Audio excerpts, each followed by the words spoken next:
સુરતમાં કરુણા અભિયાન અંતર્ગત પક્ષી બચાવ અભિયાન શરૂ કરવામાં આવ્યું હતું। તે અંતર્ગત સુરતમાં 13 જેટલી સામાજિક જીવદયા સંસ્થા દ્વારા ઓપરેશન થિયેટર શરૂ કરવામાં આવ્યા છે। સુરતમાં કરુણા અભિયાન અંતર્ગત પક્ષી બચાવ અભિયાન શરૂ કરવામાં આવ્યું હતું, ત્યારે સુરતમાં 13 જેટલી સામાજિક જીવદયા સંસ્થા દ્વારા પણ ઓપરેશન થિયેટર શરૂ કરાયા છે।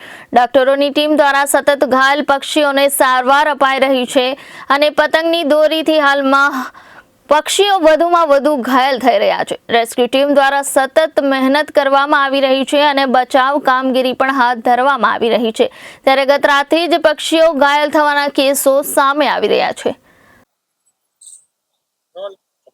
આમાં વધુ પડતી કાચની દોરીઓના કારણે અત્યારે કબૂતરો અને બીજા પક્ષીઓ જે છે આ દોરીઓમાં અટવાઈને પોતે લટકી જાય છે, એને આપણે બચાવવાનો પ્રયત્ન કરતા હોય છે। વોલન્ટિયરો બધા પક્ષીઓને લાવે છે। અહીંયા જો એમને ઈજા જે પ્રમાણેની ઈજા હોય, એમની પાંખ કપાઈ ગઈ હોય, એમના પગમાં કાંઈ વીંટળાઈ ગયેલા હોય દોરા, એ બધું અમે રિમૂવ કરીને એમને સર્જિકલી સુચરિંગ અને મેનેજમેન્ટ કરીએ છીએ અને એમને દેખરેખ હેઠળ રાખીએ છીએ।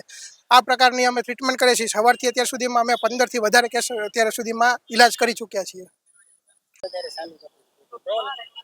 મારું નામ નિખિલ વકાણી છે। હું ભાવનાને વંદન જીવદયા ટ્રસ્ટ નામની સંસ્થા ચલાવું છું। દર વર્ષની જેમ આ વખતે પણ કરુણા અભિયાનમાં પક્ષી બચાવ અભિયાન ચલાવવામાં આવી રહ્યું છે। 13 તારીખથી લઈ અને 16 તારીખ સુધી આ અભિયાન ચલાવવામાં આવે છે।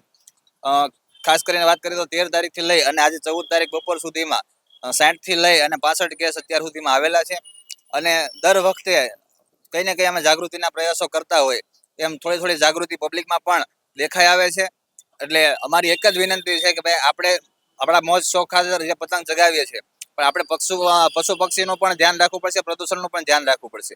પતંગ ચગાવ્યા બાદ આપણે આસપાસ જ્યાં પણ દોરા ધાગા આપણે જોઈએ તો એને લઈ અને યોગ્ય રીતે સળગાવવા જોઈએ, જેથી કરીને પક્ષીઓ એની માથે બેસે અને ક્યાંય લટકે નહીં દોરાની અંદર, એવી આપણી અપીલ કરું છું અને આપણે સાવચેતી રાખવી જોઈએ। દરેક વોલેન્ટિયર પોતાનો જીવ જોખમમાં મૂકી અને આ પક્ષીને બચાવતો હોય છે। માની લો 13મા માળે લટકતું હોય તો ત્યાં પણ આપણે જીવને જોખમમાં મૂકવો પડતો હોય છે, અને ઝાડ ઉપર લટકતું હોય તો ત્યારે પણ જીવને જોખમમાં મૂકી અને ઝાડ ઉપર ચડવું પડતું હોય છે।